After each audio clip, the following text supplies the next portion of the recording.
Terus ada lagi ayat umum yang akhirnya jadi judul umum. Misalnya begini. Kita tahu cerita Nabi Khidir, di antara ceritanya ada satu kampung itu pelit.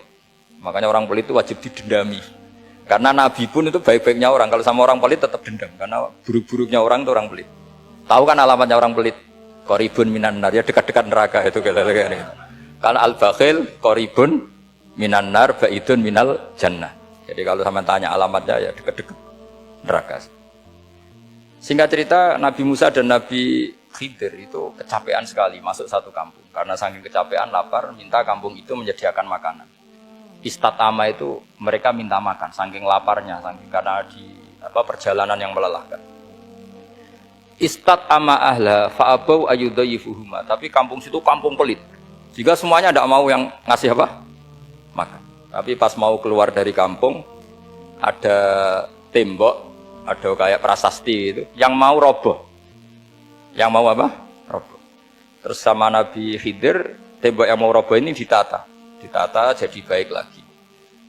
Nabi Musa kata Nabi Musa, kok kurang pegawaian mau medit, pagri mbok urusi. Jadi makanya dendam sama orang meditnya agak sunat. Karena Nabi Musa juga marah sama Nabi Khidir. Orang kayak kampung kayak begitu pelit kok temboknya apa rusak kamu benahin gitu. Terus Nabi Khidir menjawab, wa amal jidaru fakana lil ghulamaini yatimaini fil madinati wa kana tahtahu kanzul lahumma wa kana abuhuma sholihah. Begini loh, tembok ini adalah penyimpan harta. Penyimpan harta untuk anak yatim. Bapaknya dulu itu soleh. Artinya terus dibabkan oleh ulama, babu ikrami sibyanil mu'minin. Bab kita memuliakan anak-anak orang soleh. Sehingga dalam adat kita menghormati Habib, menghormati Gus, menghormati anak pahlawan, menghormati orang-orang yang dulu berjuang kepada untuk Indonesia. Karena di antara yang dipertimbangkan Nabi Khidir adalah wakana abuhuma sholihah. Tentu kita menghormati putra-putri yang dulu mendirikan UII, macam-macam. Ya tentu proporsional, tapi tetap saja dapat poin dulu atas nama putra pahlawan, putra orang-orang soleh. Karena Nabi Khidir ketika mempertimbangkan itu, alasannya wakana abuhuma sholihah. Fa'aroda rabbuka yablugha ashuddahuma wastakhrijakan zahuma. Tentu Allah ingin kalau tembok ini roboh, kemudian kelihatan khazanahnya atau tabungannya, nanti dipakai orang-orang zalim. Kalau dipakai orang zalim, maka yang berhak tidak mendapatkan. Sama, negara ini itu dimerdekakan oleh para pahlawan supaya dikelola secara kesolehan, supaya dikelola secara orang baik. Maka orang soleh semua harus ikut kompetisi dengan tanda kutip merebut negara. Karena apa? Tapi tentu tidak perlu chaos, tidak perlu anarkis, karena tentu kemerdekaan ini dibela-belain supaya kita jadi baldatun thayyibatu wa rabbun ghafur. Sama, pertimbangannya Nabi Khidir, kalau ini kebongkar tersibak, pasti diambil orang-orang zalim. Dan akhirnya yang yatim tadi tidak dapat. Akhirnya dibabkan lagi di bab tertentu.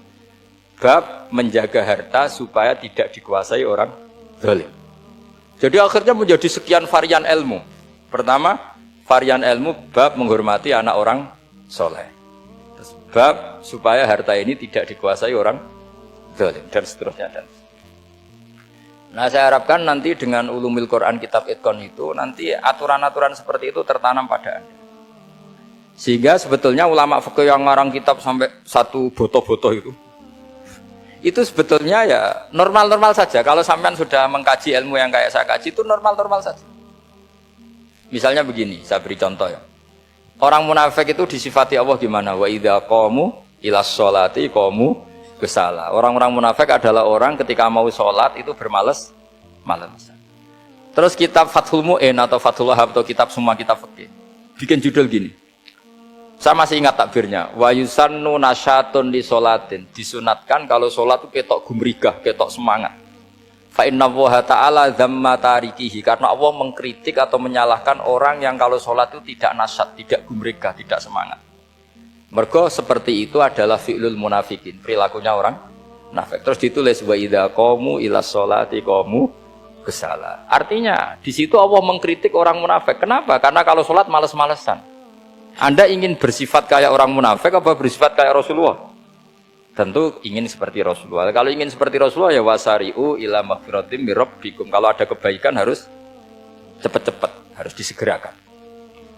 Nah, sehingga nanti babnya ya sudah tidak tentang orang munafik. Babnya begini, babul musara'ah ilal khairat wa tarkil kasli.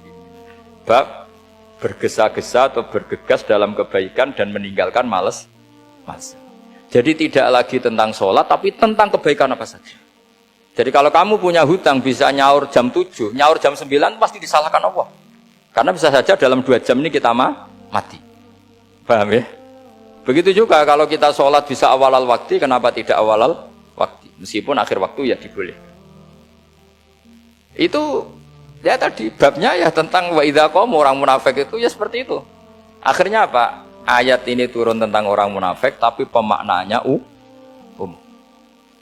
Ini disaksikan apa? Orang-orang tua kita ini ada Pak Ersoya, ada Pak On. Pemahaman ini harus dikawal dan ini tradisi ulama. Saya pastikan di pondok-pondok atau di Al-Azhar di mana saja, itqan itu dipakai disertasi doktor.